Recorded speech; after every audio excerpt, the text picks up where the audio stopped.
James, recently I've received a lot of different emails that have been forwarded to me of different articles of various prophets who believe that this is a time of judgment for the United States of America, that it's going to be collapsing economically, it's going to be taken over by another nation, it's going to have earthquakes and famines and tidal waves and all this kind of stuff. Natural disasters, economic, governmental. Exactly. And some of them, the 5 different things coming together all at the same time.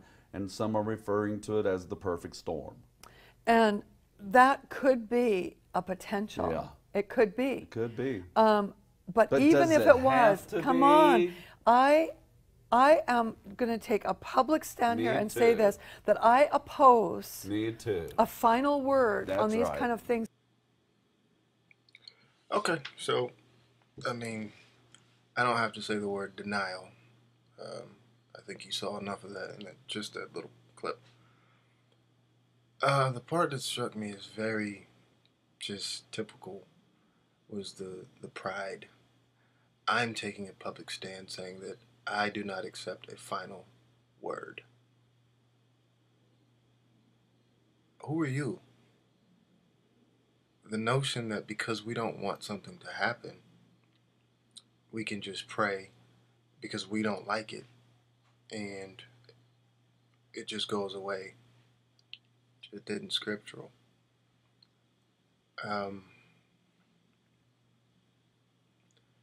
I think it's becoming more and more evident to people who actually will stop and look and listen that these people are serving themselves. They operate based on what they want to see happen. And it doesn't matter if this country has been or is in need of judgment or has incurred judgment upon itself. The prayer, as you'll see very soon, is not that the will of the Father would be done, but that their will would be done. Sadly, you hear this prayer in churches all over the world. Because if God is giving warnings at all to the prophets, it's so that we will pray. And in 2 Chronicles 7, 14, God gives a perpetual promise to his people. And he says, if my people who are called by my name will humble themselves and pray and seek my face and turn from their wicked ways, then I will hear from heaven, will forgive their sin, and will heal their land. 2 things. The first one is when she says that if he's giving a warning, it's for the people to pray. I agree. But where we differ, and I think where we should all really think about it, is what are we praying for? Are we praying that a bad thing doesn't happen to us because we're scared, or are we praying that we are in the will of the Most High and therefore do not partake in the bad thing that has already been said will happen? Number 2, people love to quote that scripture and it just bothers me. You're not eligible to quote that scripture if you're part of an organization who doesn't really think his name means anything anyway, and you can call him what you like. That's number 1. Number 2, if the God you serve is telling you that he is pleased with America and everything that she has done since her inception, and that basically everything will be okay if the non-brown candidate wins, and you must pray because his VP is part of your gang and she doesn't like abortion and gay people, and therefore you believe that you are in some way in the will of the Most High, it's pretty safe to say that that scripture doesn't apply to you. Sorry.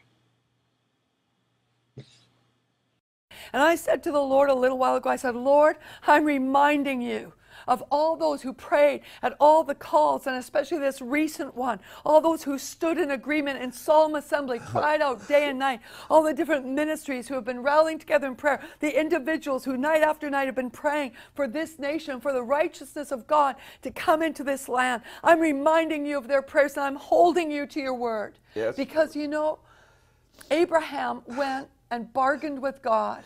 You got it. He bargained with God. Listen, he said if there's 50, if there's 40, if there's 30, if there's 20, and then he says, I'll ask you this one more time, if there's but 10. Now get this, I learned a principle out of that, out of the book of Genesis. God quit when man quit. That's right. God quit when man quit. Well, I want Now, I'm not going to be cruel. Not really good. But I'm going to read you something. Ezekiel 14, 13, and 14. Son of man, when the land sinneth against me by trespassing grievously, well, this wouldn't apply to America, then will I stretch out mine hand upon it, and will break the staff of the bread thereof, famine, and will send famine upon it, and will cut off man and beast from it. Verse 14, listen really closely.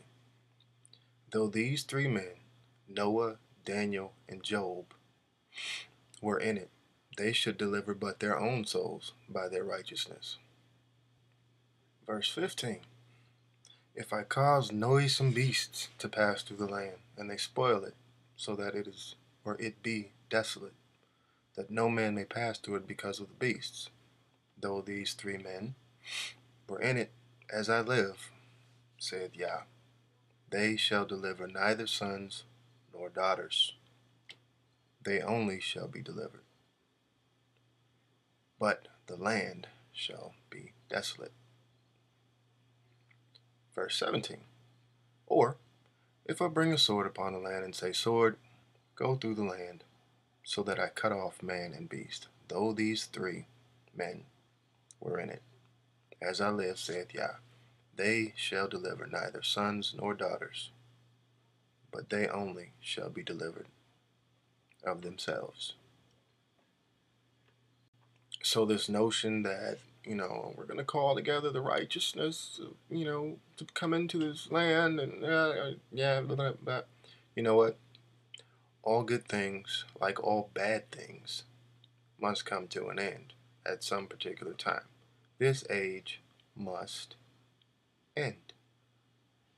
And if the land trespasses grievously enough, it doesn't matter who all gets together and has a prayer meeting. Those who are righteous will save only themselves.